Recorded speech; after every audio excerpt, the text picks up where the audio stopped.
صباح الخير ماي فريند من ساحة المرجع. راح نبلش اليوم فيديو حول دمشق كاملة. راح نصور كل أشكال الحياة اللي موجودة هون بالشام، ابتداء من عند الحمامات. هون على عيني حمامات أطيري. هاي هي ساحة المرجع هون.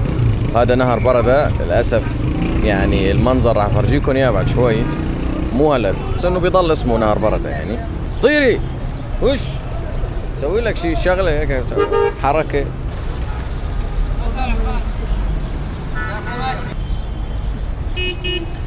هاي النهر من فوق. النهر مع الأسف مسوينه يعني مثل مكب، في كتير زبالة، فشكله مو ولا بد. وهاي مكان الساحة، الناس قاعدة تحت في الشجر، قهوة وشاي. هاي الشاب ما بده يتصور. ما بدك تتصور؟ لا بدي اتصور. شو اسمك؟ احمد. ايوه من وين؟ دير الزور خالد. شو تبيع؟ ما ابيع شيء واحد. انت زبون. أنا. هذا اللي بيع. تاكل اندومي شلون هي؟ اندومي شايف شلون تاكلها هيك؟ لا بسويها اوكي. قلت بجي استريح على راسي. يلا ما تكفر على راسي. السلام عليكم. موسى الحلو، اكتب على الانستغرام موسى الحلو. عندك انستا؟ والله موسى. طب ما عندك نت؟ بلا عندي. ماشي على عيني. يلا سلامات. انت لا انا كازوز. هذا كازوز. كازوز. بكمل كازوزه 5000. 5 يا بلاش. اي والله. الله يرزقكم يا رب. والله على راسي. انا ساكن بالمرجع، هونيك الاوتيل تبعي بهاي الحاره، بس ما حبيت اخلي شنطتي هونيك، ما ارتحت كثير، مع انه الاوتيل كان يعني مقبول، بس بدي اخلي شنطتي عند محل التليفونات هذا. صرفت من عنده قبل مصاري واشتريت منه شريحتي. والله بدي اروح اصرف مصاري من محل التليفونات، وعلى الاغلب اخلي يا معود مشان الله ما تموتني. بدي اصرف مصاري واخلي شنطتي عنده بلكي، او اخلي على الاقل الجاكيت. اوه مليان. السلام عليكم.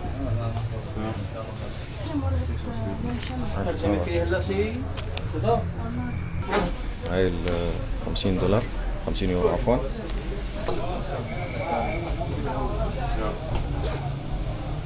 سلموا حبيبي. المشكلة الأساسية هون بس تشيل مصاري سوري إنه كثار. وين بدك تحطهم؟ يعني بتحط بجيوبك تتعبى، وتحطه بشنطتك تتعبى. وأنا سويت هلا شغلة ممكن يعني مو كتير ذكية، بس شنطتي فيها صراحة كاميرا كتير غالية، وفي عندي كمان تليفون بقلب الشنطة، يعني فيها تقريبا مبلغ ما يعادل 1200 ل 1300 يورو، وخليتها بمحل تليفونات هيك يعني كأمانة. راح افرجيكم هلا مبنى وزارة الداخلية شلون صار بعد التحرير. هذا هو مبدئيا مبنى الوزارة، طبعا شبه مدمر. شوفوا شلون هاي السيارات. اتوقع لا، هاي سيارات اظني لناس عاديين، بس في هنيك سيارات داخل المبنى لنظام الاسد المخلوع المشموط المضروب. شوفوا هاي هي مبنى الوزارة. شوف لسه العلم السوري نفسه، هاي المبنى وهاي العلم القديم حتى. هذا المحرس. هلا راح اقرب افرجيكم من الداخل. شوف مدمر، شبه مدمر. شوف حتى لسه العلم هون.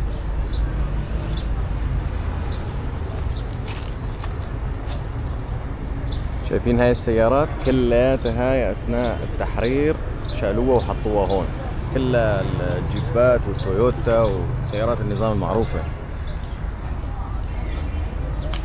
شوفوا حتى هون، شايفين هذا المحرس مسوينه تواليت. شوف، وهاي شعارات النظام القديمة. السيارات اللي كانوا يستعملوها قديمة، ما بعرف ليش. هذا هون أظني بمقابل وزارة الداخلية المطعم المتحرك اللي بيضل بيبرم، أظني إذا أنا ما كنت غلطان.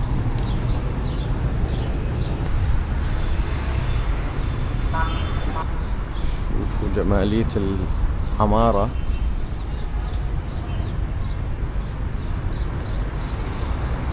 الواحد لما بيشوف هاي الأبنية المدمرة بيحس بموضوع التحرير إنه ما قبل وما بعد. شوفوا هذا التقاطع بيودي على محطة الحجاز اللي هي وجهتنا الثانية اللي أنا كتير حابب إني أشوفها. في نسبة منيحة من المحلات حاطين مولدات كهرباء لأنه لسه الكهرباء بالشام مو مزبوطة. الفنادق والأوتيلات إذا بتروح بيكون في أغلب الأوقات كهرباء 24 ساعة. الأوتيلات اللي بيكون سعرها متوسط وما فوق، بس الأوتيلات رخيصة مو كتير يعني. تلاقي دايما بياعين شو اسمه كازوز. معلش سؤال، تفضل. ليش كل المشاريب هاي ما لها تيكت ولا ماركة؟ هاي بتعبوها انتو يعني؟ لا. شو له ماركة؟ احلى ماركة حبيبي. شو هي؟ بورتيلو. هي دمشق ودايت هاي ولا هيك بس؟ والله على عيني. يلا يعطيكم الف عافية يا شباب. السلام عليكم. كل ما تمشي تقريبا حوالي 1 كيلو بتلاقي بياع ببيع هدول المشروبات يعني مثل الكولا او الفانتا. اسمع علي هالشيء على راسي. شكرا. ايش هذا؟ اعشاب. ايش بتبيعوا انتم؟ السلام عليكم. وعليكم السلام. كيف حالك؟ كله تمام؟ انتم شو شاي يعني ولا؟ اعشاب وخلطات طبيه. اوكي. هي رمان، منتج نازل عنا جديد بالشركه. اوكي بس هو شاي هذا؟ لا هذا بيجي فيه رمان، فريز، كركديه، توت، عفوا مو توت، ورد سوري. اوكي. خلينا نجربه. طيب والله. ان شاء الله الف صحه. شلون بينباع هذا هيك يعني؟ هذا بالعلب، العلبه بيجي فيها 20 ظرف وبنعطيك معها 10 ظروف مجانا. بس ليش هيك بارد وهي؟ هو بتسويها سخنه بتبرد. اوكي. شوفوا هاي ماركتون، هاي هي الشركه تبعتكم انتم؟ ماشي يعطيك العافيه. شكرا كثير لك. اهلا وسهلا. شكرا والله. طيب يعني حسب ما تاخذ شيء من هونيك. اوكي تقريبا وصلت على محطة الحجاز. انا هاي واحدة من الشغلات اللي جدا كنت حابب اشوفها بالشام لانه كان عندي امنية دائما وان نكبل هاي. شوف اذا فيهم زبالة. هاي هي محطة الحجاز. راح احكي لكم على السريع قصة المحطة هاي وليش هي مكان جدا مميز، وإن شاء الله يكون يعني بالمستقبل مكان مرمم ومجدد، والمركز الأساسي اللي تنطلق منه رحلات الشام لكل الدول العربية الثانية.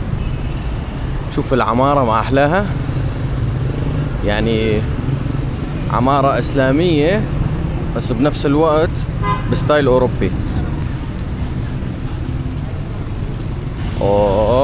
ما أحلاه الحمد لله. قديم كتير. خط الحديدي الحجازي. خلينا نطلع ماي فريند على القطار. شوف القطار من الداخل. طب هذا الشوفير شلون بيشوف؟ ولا كاميرا ولا معود من هون بيطلع بس، وهيك بتشوف الطريق من على الجنب وانت بقى بتسوق يعني. ما يخوفنا غير الرب احنا السؤال هل معقول هذا يعني قطار مزبوط ولا مجسم بس؟ ما بعرف. شكله مو مجسم، شكله قطار لانه في بواري وهاي القصص بتتحرك بتفشكل. بالنسبة للمحطة بناها مهندس اسباني اسمه فرناندا. سويته مؤنث. اسم المهندس اللي بناها فرناندو دي أرنادا. هذا هون كمان مدخل المحطة، شكلها حلوة من الداخل. الجمهورية العربية السورية، وزارة النقل، المؤسسة العامة للخط الحديدي الحجازي. طبعا المحطة انبنت بعهد السلطان عبد الحميد الثاني أيام الدولة العثمانية، وعمرها حاليا 108 سنوات من وقت اللي وقفت. هي انبنت قبل طبعا، تقريبا من وقت الحرب العالمية الأولى وقف الشغل فيها، فهي قبل الحرب. تحسها مخلوطة عمارة أوروبية اللي هو إسباني مع عمارة إسلامية، بس شغالات الإضاءات فيها لازم تكون مفتوحة. حلوة، حبيت المنطقة. نشوف من هون بتشوف جبل قاسيون كمان، يعني إذا بتكون هي محطة القطار توب. تقلع مفتوحة هي شيء هون في الواحد، بس كان في حدا واقف هلا هون ما فتحها أو شيء. والله صار لي ساعة أنا ما أوكي. هذه ضل مسكر على حتى إضاءة فيها ما. اوه والله من الداخل كتير حلوة، من جوا عن جد حلوة. في حدا. السلام عليكم. هلا بدك تصور بس شوي معليش. خاص ولا انه بدها موافقه اذا واو اوكي. شوف السقف.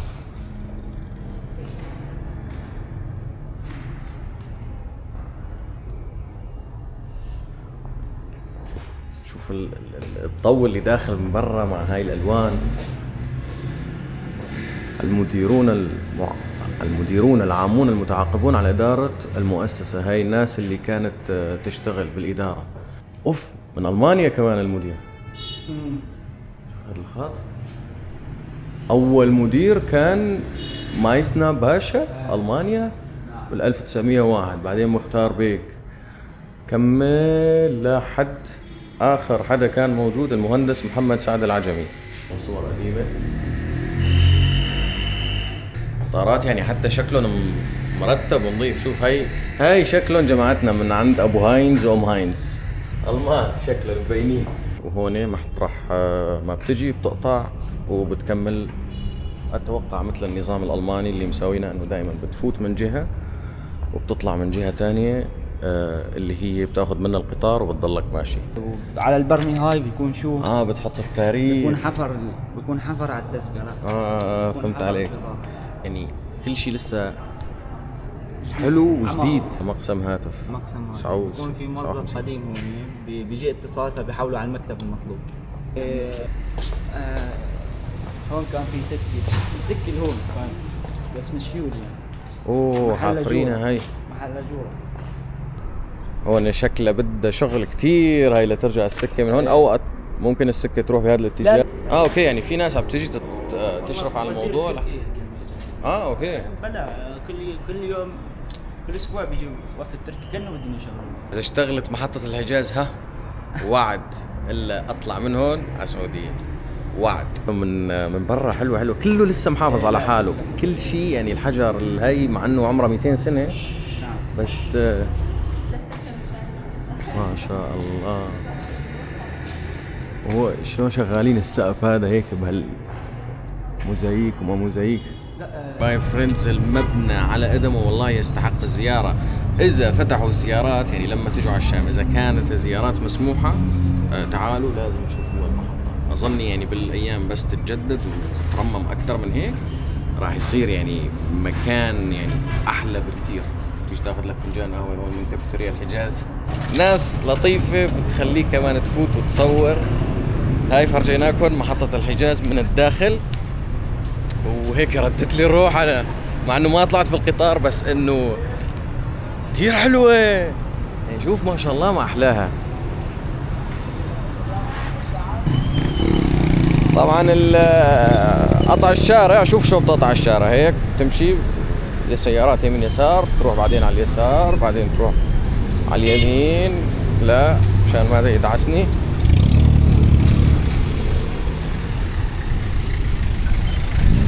بتكمل دعسني لا حالي. محطة الحجاز والله راح اخذ طريق ثاني اللي هو باتجاه المسجد الأموي. اجيب لك هاي كمان هيك بتهوي كمان واشتغل عنده. قولي لي جال احمر. كلكم تعرفوا اكيد صلاح الدين الايوبي، لهيك خلينا نروح نشوف قبر صلاح الدين، ومن هونيك بنفوت على الاسواق القديمه. ما شاء الله احلى زلمه. لعيونك. شعب هون لطيف يا اخي، شعبنا جدا لطيف. هلا راح نروح باتجاه دمشق القديمه، بفرجيكم الأسواق هونيك شلون صارت هلا حاليا بعد التحرير.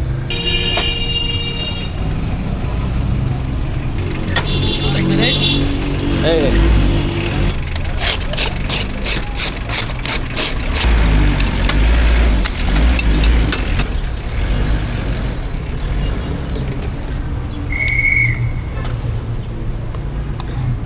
يا شكرا. ثواني بس. لا خليه يرجع وصي. هاي العصير. لك صفحة انستغرام يعني؟ شو اسمه؟ موسى حلو. ببجي مو؟ جوا الببجي. تارك الشغل تلعب ببجي اخ منك. اذا ابوك يشوف الفيديو شو بدي يسوي؟ اعدام. ها؟ انا ابوي الله يرحمه توفى. الله يرحمه ويجعل مثواه الجنة يا رب. طبعا انا ماشي بدي ادور على مكان كب هائي ما في. معلش كب بس. يعطيه العافية. لازم محافظة دمشق يكتروا من مكبات الزبالة، لأنه يعني صراحة أكيد أنت بتخلي الناس تكب بالأرض لما ما يكون في مكب. وأنا شايل الكاسة إلي تقريبا 5 دقايق بإيدي وبتتعطل، يعني أنت ما بتحسن تحرك إيدك وأنت ماشي. السلام عليكم. على راسي. يحطوا مكب زبالة هو، مكب زبالة هو، مكب زبالة هو. هذا مدخل سوق الحميدية، بس نحن راح نروح بالاتجاه الثاني من هونيك. شوف شو راح نقطع الطريق.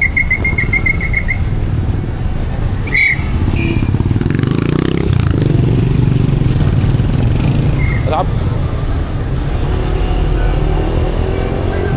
طبعا في ناس ممكن تفكر انه هذا الشيء بداية وزحمة وهيك. هي صح زحمة وعجقة وناس، بس حياة بنفس الوقت. يعني انه انت بتشوف الناس شلون ماشي رايحة جاية، بتضلك هيك مشغول ما بتمل حتى لو بس ماشي بالشارع. شوف هون في بسطات ألبسة مساوي. هاي تمثال صلاح الدين. السلام عليكم. على راسي. الناس قاعدين هون اتوقع بس بالفي، يعني مشان الشمس. عشان 15 ثواني يلا دير بالديش. حركة شيء.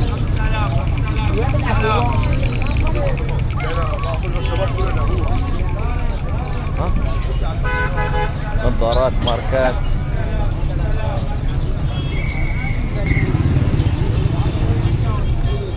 السلام عليكم. اي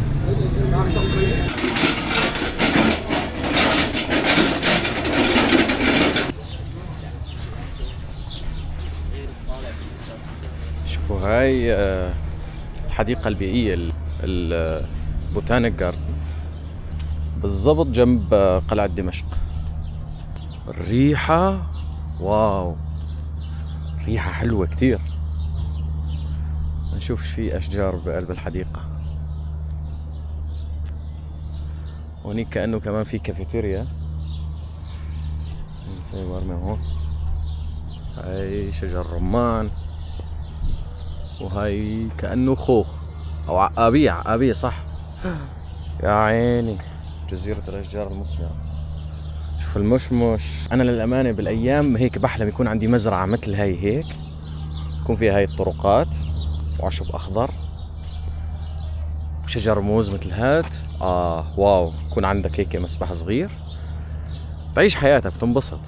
شوف هونيك حتى شجر أنجدينيا كل مكان، ما بعرف انتو ايش بتسموه.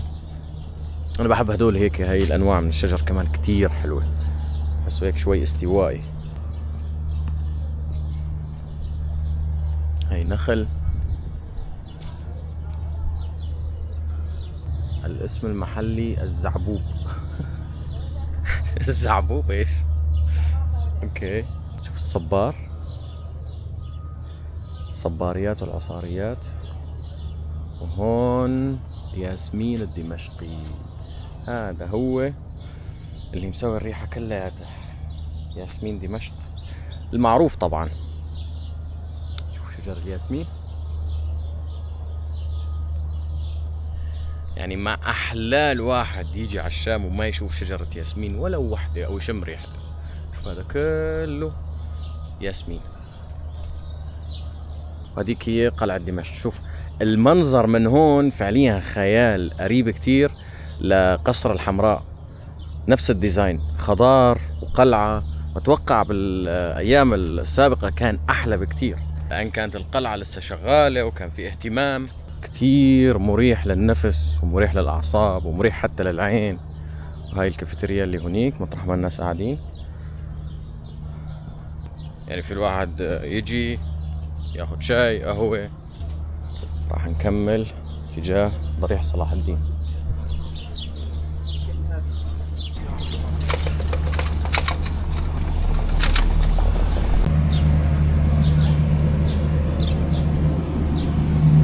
السلام عليكم.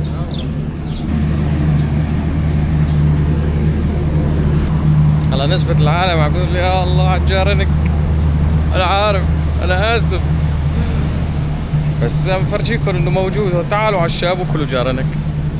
جارنك طبعا على المسمى السوري، بلدان تانية ما بعرف شو اسمه.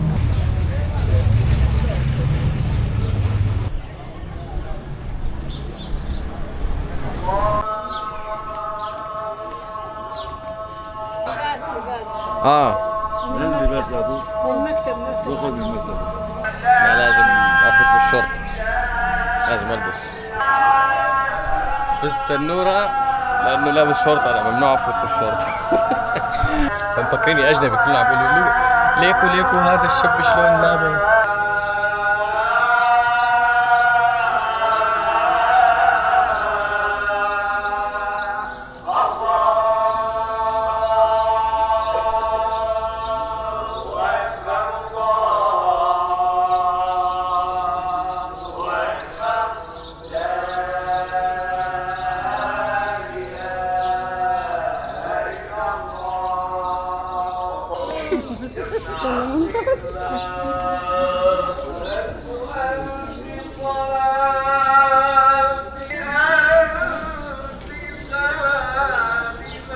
تنورة.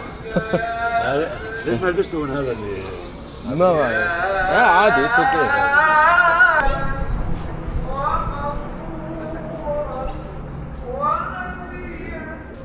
جوزك تاريخ. القبر الحقيقي الذي يضم الجسد الطاهر للسلطان الناصر صلاح الدين الأيوبي. هذا القبر الحقيقي، وهذا قبر رمزي. هذا المفتي محمد سعيد رمضان البوطي، مفتي سوريا السابق. هذا المفتي تبع سوريا. بصراحة حاطينه يعني بموقع جدا مشرف للشيخ البوطي. وأنا برأيي يعني هو كان يعني قد ما كان شيخ وعلامة لوقت طويل، يمكن في ناس كتير بتشوفه أنه آخر فترة له أيام النظام كان تابع، ولكن هو يعني مثل كتير ناس أتوقع كان لازم، كان مجبور. بالنهاية صار صراحة وانقتل على إيد النظام السابق. هذا يا أهل فلسطين هو اللي فتح بيت المقدس، البني آدم اللي مدفون هون. سوري.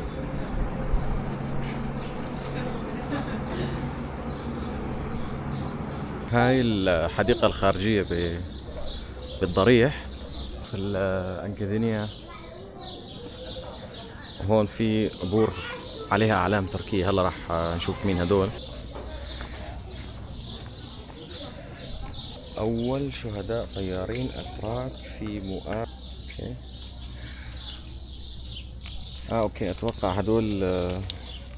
هدول طيارين أتراك أرسلتهم الدولة العثمانية برحلة من اسطنبول للقاهرة، ووقعت الطيارات فيهم وماتوا هون بدمشق، لهيك اندفنوا هون.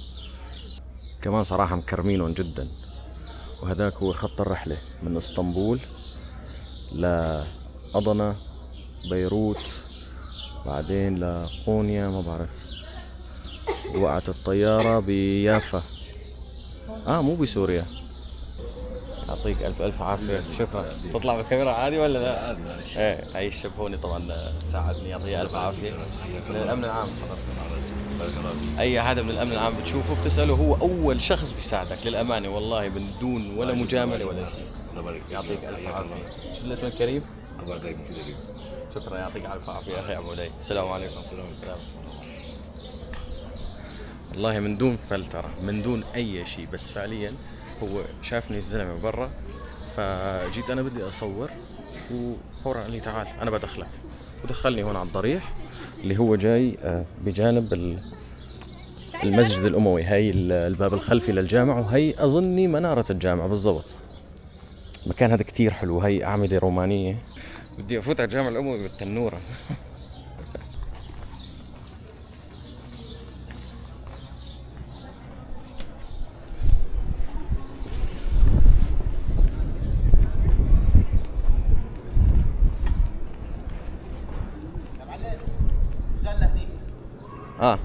اصلا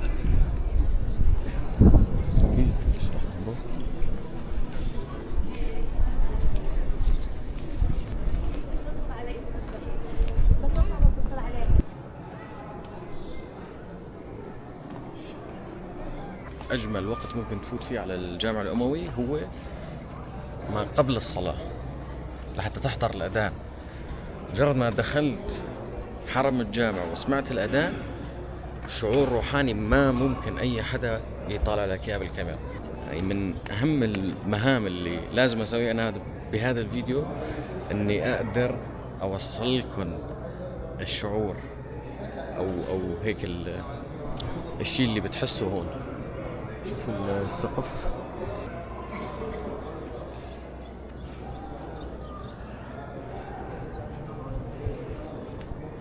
السلام عليكم. السلام عليكم ورحمة الله وبركاته.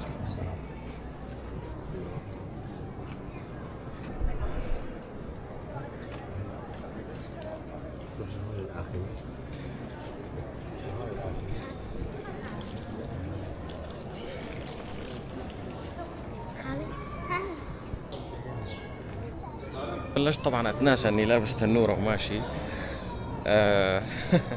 هون المدخل الرئيسي للجامع، بس انا راح اروح من المدخل الثاني مشان ارجع التنورة تبعيتي. رجعت على الوضع الطبيعي، سلمت التنورة. طبعا مشان الناس تقول انتم ما عندكم مساواة بين الرجل والمرأة، هاي شفتوني خلوني اتستر غصبا عني، لانه لازم تفوت انت على حرمة مكان اكيد بدك تحترمه وما تطلع بالشورت. يلا ما يبرد. هاي هون المسجد الاموي، وعلى اليمين مباشرة هو سوق الحميدية.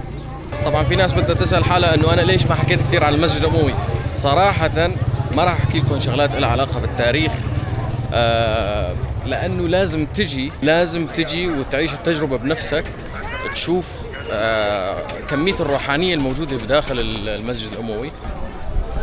غير انه مسجد عظيم، مسجد بني امية الكبير، فيه كمية روحانية كتير كبيرة، والناس بتجي له من كل مكان. مجرد ما دخلت فيه راح تحس هذا الإحساس اللي بحاول إني أوصف لك إياه. على طرف المسجد في هذا السوق بياخدك طبعا باتجاه الإمارية وباب توما.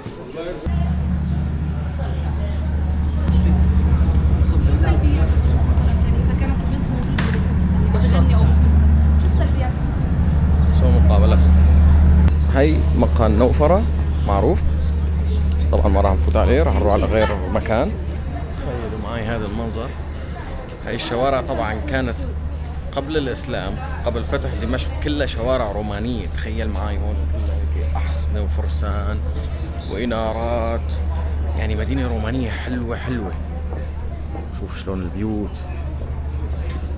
تاريخ المدينة الروماني بتحسه لحد هاي اللحظة. الجامع تقريبا انبنى ب 700 ميلاد، يعني أثناء فتح الأندلس مع بعض، واللي أمر أنه ينبني الوليد بن عبد الملك، هذا واحد من حكام بني أمية الأوائل.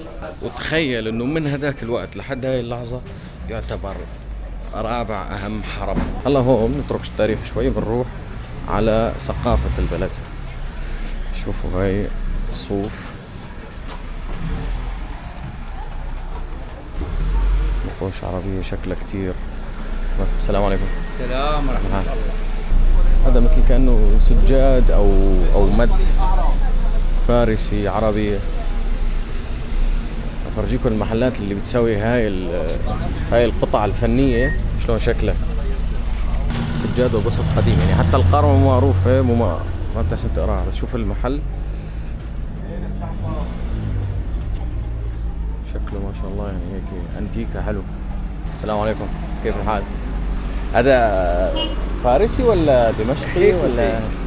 هلا مثل هذا تركمانستان، هذا سوري، هذا سوري مناطق الكردية تماما، هذا سوري كمان مناطق الكردية. نحن بنشتري من العالم اخي بشكل عام. بيجوا لعندكم التجار بيبيعوكم؟ مو تجار، لا زمان حرب، زمان عالم ما معه مصاري، يعني تبيع الاغراض تبعها. اما هذا مثلا الوحده مثلا كانت تتجوز مثلا بيسووا، لا ما بيسووا بشكل عام اليدوي، ما احنا بيصنعوا ليبيعوا، باستثناء الايراني الباكستاني الاوزبيك، هذا بيشتغلوا ليبيعوا. اما المناطق الثانيه لا بتشتغل لشخصيتها. تفضل. قديم المحل كثير شكله. تفضل. هذا تقريبا من 95 مفتوح. المحل يعني هون المحلات بالشام القديمه بشكل عام صغيره. هلا هذا شغل العراق اول واحد. طب مثلا مثل هي كيف انت حصلت عليها هاي القطعه؟ هلا مثلا مثل هي انا بشتريها مثلا من واحد. اوكي. عرفت شلون؟ بشتريها مثلا من واحد، تجي انت مثلا بتعرض علي هيك شغله، مثلا ممكن اشتريها منك. اوكي. عرفت كيف؟ وقديش بيكون سعرها هاي القطعه مثلا هيك؟ هلا هذا حقه $400. اوه واو. هذا له وضع خاص. ليش؟ هذا ناعم وقديم. هذا نفس الكاين 100%، هذا حقه $200. فرق انه هذا الفرق بالنعومه. هلا انت لمست هذاك لمست بتلاحظ الفرق. صح. لايش استعماله مثلا هيك شيء؟ هلا هي شغله شرقيه. انا مثلا ممكن مثلا انا عندي ولد مثلا بالبيت صغير لحاله مثلا ممكن بده استعمله. اما اوكي ما ممكن استعمله لانه عيله وكبيره كذا، فبدي علقه ممكن بعمل غرفه شرقيه لطيف لكذا. عرفت كيف؟ حلو. يعني هي شغله اخي ذوق. مثلا مثل هذا شغل سراقب شغل سوريا، هذا كله يدوي 100%. هذا بيصنعوه للوحده، العيله بتصنعه وقت بدها تتجوز. بنات الاحمى، اخوات الخطيبه كذا، هدول بيصنعوهم للعروس، فهذا الشيء ما بينباع. صار بسبب الحرب، بسبب كذا، الله اعلم شلون شو صار، فهدول صاروا ينباعوا. في منه شغل فلسطين، اوكي، كمان فلسطينيه ما بيبيعوا. هلا هذا تقريبا عمره شي 60-70 سنه، بحاله جديده 100%. هاي يعني ما انه مستعمل. طيب أوكي. ليش؟ لانه هذا انصنع لينباع. اوكي. ما انصنع ليستعملوه. عرفت كيف؟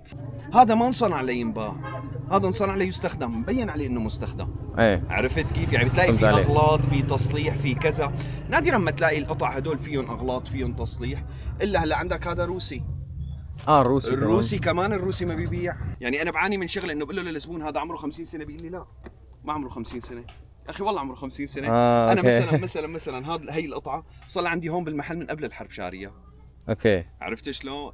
اذا انا شاريه من قبل الحرب وحط لها 10 صار عمره 25 بالميتة. صح. عرفت شلون؟ بتشوفه بتقول لي لا هذا شغل قريب. هي المصالح بتخدم لك بيتك من الالف الى الياء. مبسوط فيها. لو بدي اسالك هيك بصراحه، انت بتحب المصلحه هاي؟ انا بالنسبه لي هي عشق. انا غبرتها بحبها والله. غبرتها ممكن تاذيك وانا بتاذيني طبعا، بس الغبره تبعها بالنسبه لي عشق. هلا احنا في عنا مثل بيقول يلي بيتعلم مصلحه ان ما غنته ما بتفقره. حلو. ان ما غنته ما بتفقره. هلا الوالد بيصلح، ما فقرته المصلحه من وقت ما تعلمها. هذا اللي احنا عنا اياه. يعني هلا احنا الدراسه، مفهوم الدراسه منيح تمام، انا برفع ثقافتي، برفع معلوماتي كذا، بس يعني بالنهايه انا وقت بكون، انا بالنسبه لي بقناعتي الشخصيه، وقت بكون صاحب مصلحه افضل من انه اكون موظف. استوعبت علي الفكره؟ فهمت عليك. المصلحه اللي ما بتغنيك ما بتفقرك. انت مثلا ممكن تشتغل نفس المصلحه، ممكن امكانياتك الماديه تصير اعلى مني بكثير، وممكن تصير اقل مني، بس لا انت رح تفقر، لا انت رح تجوع من المشرمحي، ولا انا رح اجوع. ايش اسم المحل هون؟ هلا هذا محل ابو جميل. ابو جميل. حضرتك؟ انا محمد اصغر من جميل. لسه في جميل كمان. شكرا كثير على هالمعلومات هي. والله انا في شيء كثير يعني ما كنت بعرفه اصلا، يعني اخذ فكره عن لسه في كثير شغلات. مثلا هي الحبكه تبع صوف ماعز. ليش بيعملوها صوف ماعز؟ الحيه ما بتقرب على صوف الماعز. تمام. هي وقت بتكون على الداير خلص وانت قاعد خلص ضمنت انه ما تجي حيه لعندك. السجاد بشكل عام وقت بيكون في رسمات، كل رسمه لها معنى، ما في شيء مشغول عشوائيا، كله له معنى فيها. هلا هاد تركمانستان، التركماني بيشتغلوه بمبدا واحد، هو مبدا الطابات. تمام. بس ببعض السجاد هاد بدل على مجراية المي. وقت كانوا يعملوا البيت في بقلبه مجراية مي يزقوا فيها الأكل أو كذا، ما كان في إمكانية الواحد مثلا يزق أو كذا، كانوا يشتغلوا برات الغرفة ويحطوها بمجراية المي تفوت. يعني كل سجادة بيكون لها قصة لها علاقة بحضارتها يعني والمنطقة. مثلا وحدة خاطبة لازم نعمل لها السجادة كذا كذا كذا فيها رسمة كذا، وحدة تجوزت لازم نعمل لها السجادة كذا كذا كذا، وحدة جابت ولد لازم نعمل لها تقاليد وعادات. هلا احنا في عنا هيك تقاليد وهيك عادات بشكل القبائل متمسكين بعاداتهم أكثر منا بكتير. هلا هاد إذا بتنتبه ببين الضوء منه، ما بعرف إذا طالع عندك ولا لا. صحيح في كتير هاي الأنواع بيتعمدوا إنه يستعملوها على باب الخيمة أو باب الباب مشان تفوت شمس بشكل بسيط تضوي وما تزعج. أنا بصراحة أول مرة بعرف إنه السجاد له هيك يعني علم لحاله إنه ليش السجادة إلها هي الرسمة. أنا كنت أتوقع إنه الشخص اللي بيسوي السجادة بيختار رسمة معينة لا على التعيين. الرسمة هي يعني ناس بتساويها أو معترف فيها أو معروفة بمنطقة معينة، مثلا رسمات الشام أو فارس أو هيك، مع إنه كتير قراب لبعض. لحد هلا عرفت إنه كل سجادة لها قصة. صراحة حصة بجامعة يعني، بس منيح هذا للناس اللي بتشوف يعني، مشان إنه حتى إذا مفكر تشتري سجادة يعني إنه تقدر هذا الشيء، إنه مو هذا شيء على التعيين. لأنه أنا لو صراحة اشتريت قبل اليوم توقع انه راح اشتريها او لانه هي سجاده حلوه، بس ما بعرف انه هاي لها قصه، والناس اللي مساوينها كانوا ناويين يبيعوها ولا كانوا بدهم يحطوها لبنتهم اللي بدها تتجوز. فهي هي الشغلات هيك الديتيلز البسيطه اللي بتخليك انه فعلا تقدر الشيء اللي انت عم بتشوفه. اللي بيحب يجي على الشام بمنطقه سوق الحميديه ممكن يشتري سجاد وياخذ هديه، ياخذ شيء ويشوف هالوجه الحسن هاد وهالمعلومات الحلوه. يتفضل عندكم محل ايش اسمه مره ثانيه؟ ابو جميل. وشكرا كثير، يعطيك الف عافيه. هذا هو المحل، شوفوا شلون شكله من برا، وهون محطوط السجاد برا بالضبط يعني على زاويه الجامع الاموي. يعطيك العافيه يا عمو. هذا هو الطريق وهيك هون المحل، وهون بتكمل لقدام اللي هو راح نروح فيه نحن حاليا لنكمل المشوار. بصراحة شيء خطير.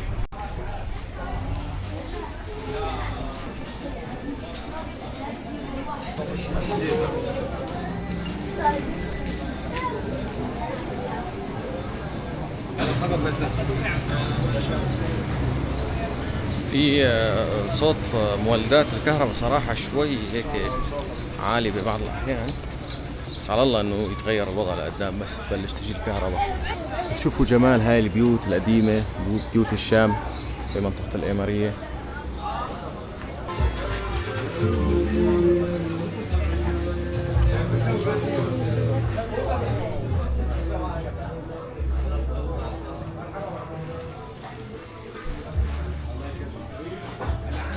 شايفين هاي البيوت مع أهلاها، البيوت الشامية القديمة.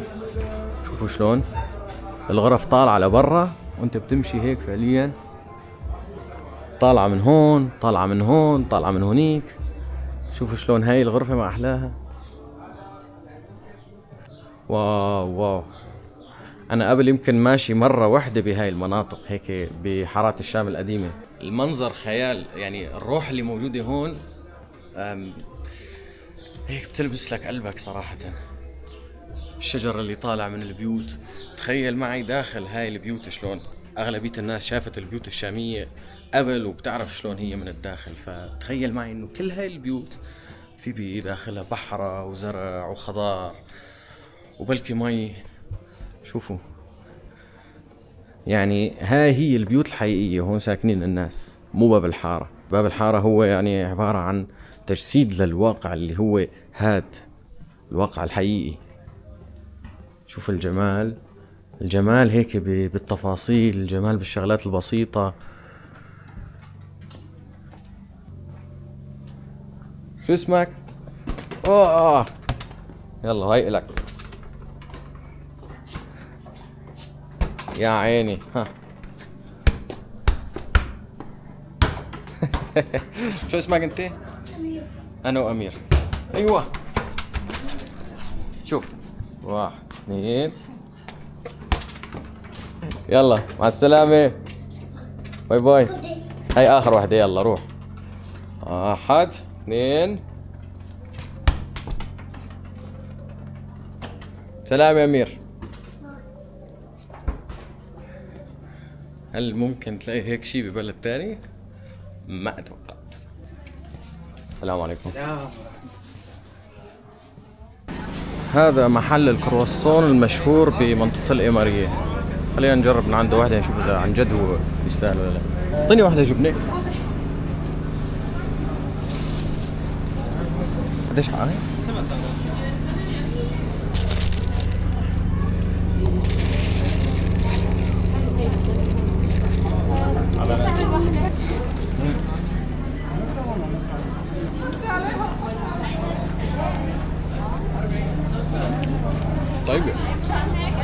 طيبة بس مو لدرجة انه يعني واو، بس طيبة هيك يعني خفيفة. طعمتها مو مثل طعمة الكرواسون العادي، يعني العجينة شوي مختلفة.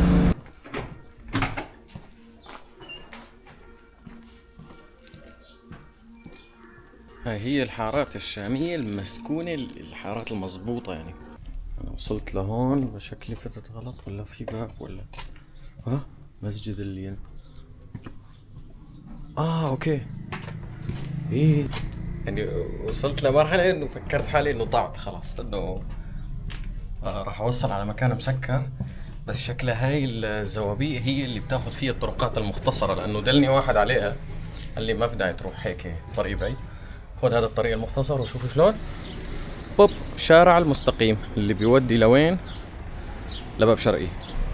ممكن نخلي باب شرقي لليل، بنشوف على حسب الخطة. بس هلا هون راح نروح بهذا الاتجاه على القهوة.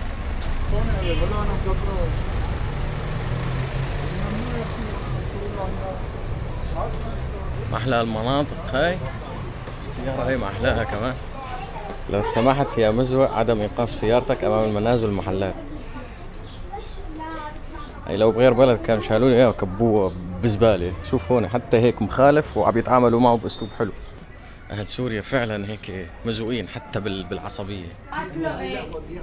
ما بدي، أنا خايفة تطلع غامقة. أنا باخذ من عندك تكتب لم السابق.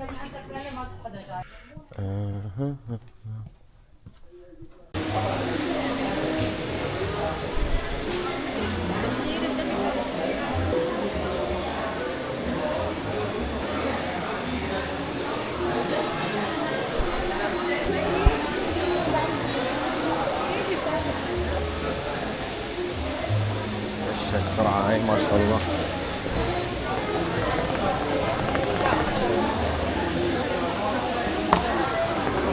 تسلموا.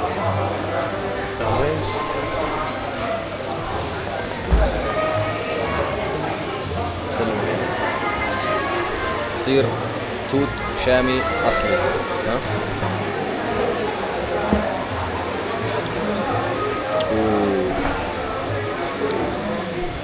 عالمي.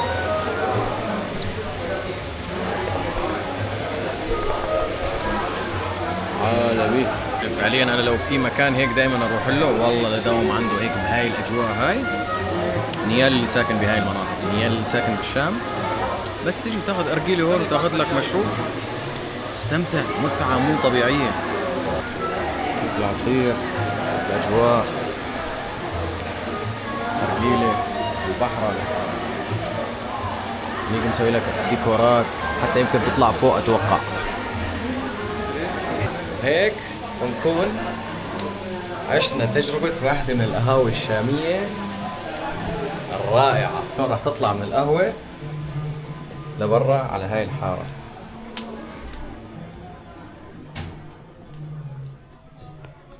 لو مفكرين انه خلصت الجولة تكون غلطان ما فهمت. الشام في كتير شغلات تسويها. لا مشان الله مشان الكوبي رايت لازم نطلع من هون. راح اطلع هلا قبل ما نروح نتغدى على قصر العظم، حابة اشوفه ومنه بنكمل طريقنا. اغلب المناطق موجودة قريبة كتير على بعضها. يعني هلا انا كنت بقهوة الاشلي اللي بنصح جدا فيها، وسعرها صراحة كتير مناسب ومناسبة للعائلات والشباب. اللي قدامي هون هو القوس الروماني يلي هو مدخل من مداخل مدينة دمشق. وشوفوا الجمال انك تلاقي مأذنة الجامع بالضبط جانب الكنيسة. هاي كنيسة وهاي هون جامع. وهاي هي شوارع دمشق اللي بتدخلك على المدينة، والمحلات القديمة موجودة على يمينك، والناس. العذر الوحيد يمكن بس انه في سيارات كتير. شوفوا جمال مدينة دمشق، يعني فعلا هذا الجمال ما كنا نشوفه. انا ليش سكرته عليه هيك؟ ليش؟ خليني اعدي من هون لحظة من فوق العمود الروماني. هاي كلها شوارع من ايام الرومان. تخيل الناس والروم والدمشقيين والاتراك والجنسيات الثانية اللي كانت تمشي بهاي الشوارع. يعني قديش فيها جمال ما شاء الله. كيف شو اسمه هذا السوق؟ بزورية. هذا البزورية؟ ايوه. بالطريق لقصر العظم فتت بسوق اسمه سوق البزورية. ريحة السوق تفوت لقلبك. بهارات، شطي مطي، مارشميلوز، شوف اشكال وانواع. صلى ما عندي وقت اصلا اني اخذ لانه لازم اكمل المشوار. بس المحلات كلها محلات صغيرة، محلات كلها كتير صغيرة وحاطين البهارات. شوف هيك. السلام عليكم. شو هذا؟ هيك عادي؟ بهار السلطة نعنع وخل ورمان وسماق. هذا بتحطه هيك بترشه على السلطة يعني؟ ايه بس قطع خيار وبندورة حطوا شاطة معالي للسلطة وخل وشو. حلو. اوه طعمته طيبة. مكونات نعنع خل رمان سماق ثوم بصل. وهاي هيك بتشيل كمان للكبسة فورا يعني ما في داعي ولا بهار. كبسة كل كاسة رز معلقة. والله مو مبالغة بس البهار طعم يعني البهارات طعمته كتير قوية. البطاطا المقلية، بهار سلق الدجاج واللحم، باقة قطرية كاملة فيها الهيل فيها الزنجبيل كبش القرنفل جوز الطيب، في عندنا الفروش بالفرن، بهار المحاشي. كل الطبخات هون خلص بتاخذ البهار تبعها من دون ما تبهر ولا تسوي ولا اي شيء. هاي البهارات الأساسية. شوف أنواع البهارات. تفضل يا لبسالة. شو هاي؟ سلق دجاج. هاي يمكن مشان هي حسب تسحب الزنخة من الدجاج واللحمة. كل شيء هيك محضري لك اياه بس شيل حط خلص شكرا. ما في داعي. هي تطبيقنا هي يعني 14 نوع بقلبها، حتى الهيل بقلبها موجود كمان. ايه بتروح الزنخة شوف قديش في انواع بهارات يعني. في شغلات اصلا ما بعرفهم يعني اغلب الشغلات ما بعرفهم. هي هيك ما الله عليك. اسمها شيبة العجوز. شيبة العجوز. ايه هذا مشان دجاج. ايه. وهدول كلهم خلطات كمان ولا؟ كله خلطات. دجاج بالفرن محمرة، بطاطا مقلية. مشان هيك يعني اي حدا ممكن يقول انه المطبخ اللي عنده المطبخ العربي او المطبخ الغربي احسن من المطبخ السوري. شوف تشكيلة البهارات بعدين ممكن تحكم. هاي لسه ما انطبخ الاكل يعني. يعطيك الف عافية. شكرا كثير لك. شوفوا هون هاي اتوقع هيك من دون خلطات بس هي كلها خلطات. حتى الملوخية بهارات الملوخية يعني فعليا ما انت بس تاخذ على دواء. هي بتتاكل الخشنة والناعمة حتى الثوم بقلبها. هلا اكل هيك عادي؟ نجرب. كأنك عم تاكل طنجرة الملوخية. عجيب. ماجي شعيرية. الماجي في منها 6 أنواع ما شاء الله. في عندك هيك المارشميلو، في عندك هيك الجيليبون، في عندك الجوم، يعني كل واحد. هاي اللي بيحبوا الحلويات الكوري وما كوري هون لسه اقوى عندك الانواع. حتى الفواكه المجففه. معناته هون هذا السوق بتفوت عليه كل شيء بتطلبه موجود. بس هو بس بهاراته بس اكل. حلو انه محددين يعني هذا السوق تجي بتاخذ لشغلات الاكل بس. اسواق ثانيه شغلات مثلا شراء البسه وغيره. هنيك بدايه السوق وهون ما بعرف وين هون اخر السوق. اخر السورية. اوكي. فوق اول السورية. حلو. طب والله انه طعمة البهارات لسه لحد الان بتمي كتر مو هيك قويه. هذا ملبس موالد هذا شامي. حبة لوز عليها غبة سكر بس ما عليها اي ضغط. هاي ملبس. هي شغلنا. احلى بمليار مره من هذا. انا دايق هذا قبل بس هذا ما فيه حلاوه. هاي المزعجه هيك حلو خفيف. سكر عادي هذا. سكر عادي بس فيه طعمه طعمه اللوز. اسم المحل هون وهي جايب اخر السوق بالضبط. تحياتي. سلامة. السلام عليكم. اهلا وسهلا. كمان بهار بس خفيفه شوي مو كثير. هذا تيربو هذا هلا بده يصير معك 80 ديسيمتر. هذا بتفتح له فتحه حامضه هاي. طب مشان ايش هاي؟ هي للعرسان. ان شاء الله الف مبروك. الله يبارك فيك. هذا عريس اليوم- المقصر، هذا وينك بصير معه كمبريصه العمى ما شاء الله. والله يعني بجهز حالك كل يوم معلقه وبعدين 3 اولاد باول ليله. اجي يعطيكم العافيه، سلم على الايدين. هذا من جماعه برشلونه. لا توب، شكرا السلام عليكم. شوبت بس مستمتع. البهارات عن جد طيبه، لازم اخذ لامي. بس هلا قلت لكم انا وقت اللي بصور احيانا وقت اللي بكون مضغوط شوي بالوقت ما بحسن اني اشتري، لانه ساعتها راح اتاخر اكثر، راح انقي من هون من هون من هون ومن هون. لهيك خلينا هلا نلتزم بالخطه اللي حاطينها. اهبل انا رايح هيك وهو اصلا القصر قدامي. هذا هو قصر العظم. السلام عليكم. بطاقة ناخذ. ايه قديش؟ ايه 4. تفضل. من هون ولا من هون؟ من هون؟ شكرا. اوه هاي بتستقبلك سيارة، او لا مو سيارة، هي حنتور. اعطيكم اول شيء انطباعي انا، ليش تشوف القصر قبلي؟ اشوفه انا قبلك ماي فريند، وانتي كمان.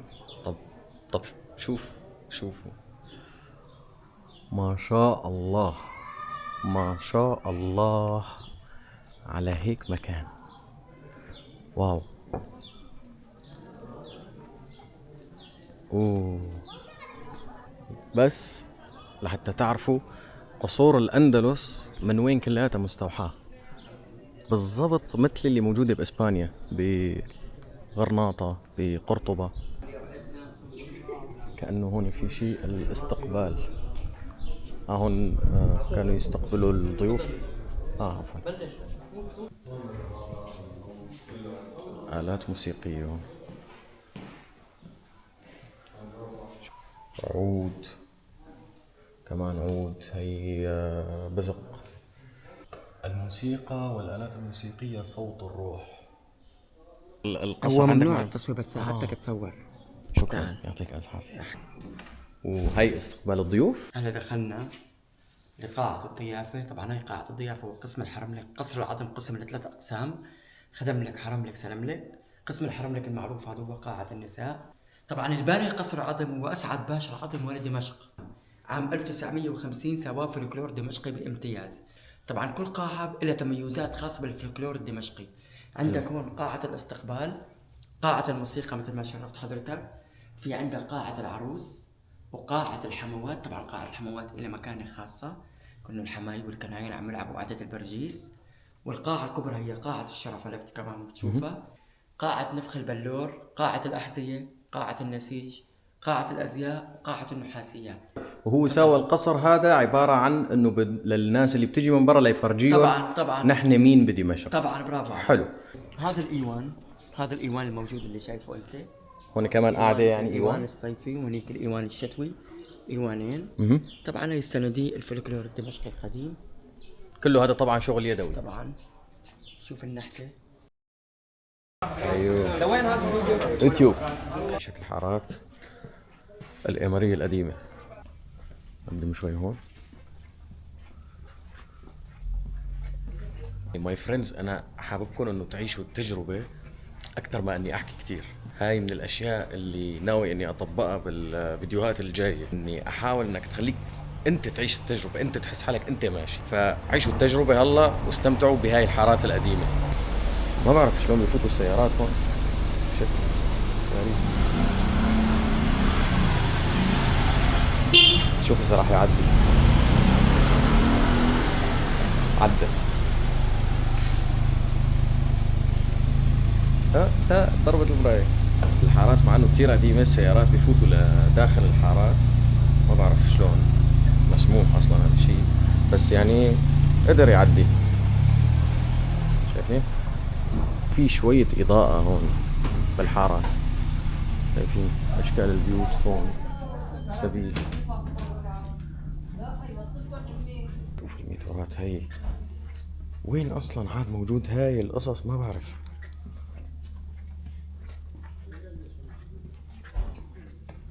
شوف البيوت شات قديمة. واو. خلينا نرجع من هاي الحارة اللي فتنا منها. أنا فعليا ما بعرف وين عم بمشي، يعني بعرف إنه بس بهاي المنطقة اللي خلف الجامع الأموي، بس وين بالضبط الوجهة خلينا نشوف. كتير رومانتيكو. شوف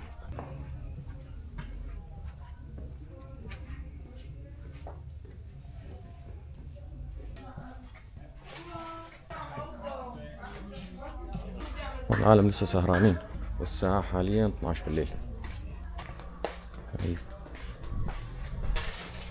ميني ماركت. شلون بيفوتوا بالسيارات انا ما عم بفهم. تفضل عمي، تفضل خالي. يوم محمد والله. هاي في شرطة متواجدين بالمكان،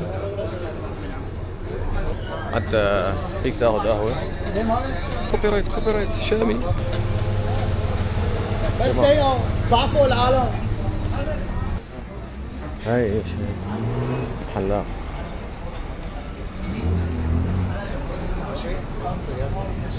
هاي سيارة تانية اجت على الطريق. معود والله مزعجين السيارات، ما بتعرف وين جاي. طلع هذا الشاب بياخذ فوتوشوتنج. يلا حيهم يلا حيهم. جاي السيارة عادي ولا زال على راسي. شوف مبهدلين الدنيا. هي للأمانة السيارة مو هالضرر الكبير، بس انه ممكن شوي تكون مزعجة لبعض الناس، بالاخص اصحاب المحلات. يدمرني قال بيقول لك نحن بالقمرية لنشرب المرطبات مثلا. خرب عرضك، حتى نكاتك خرب. يا الفقر يا الفقر. يابا هاي شنتاية. شوف الشاب هذا ايش عنده. شنتاية ظهر والله حلوة. شوف مو داري جو. ايه شو فكيت؟ هي الابلكيشن والله عيون حط لي بدك اياه. شوف بدي اغيرها على التليفون، بدي اغير عيوننا هاي. اوه شوف هي كبيرنا، نحن جايبينها من الصين. انتم بتبيعوا هدول القصص؟ ايه محلنا. شو اسم عندكم صفحة؟ ايه طبعا. هاي صفحة الانستغرام تبع الشباب مبلشين جديد، اللي بده تحملوا وتمشوا. يطلب عندنا شحن جميع المحافظات. هي عميتو وين ما دبي. والله عافية ايه ما بتأثر والله.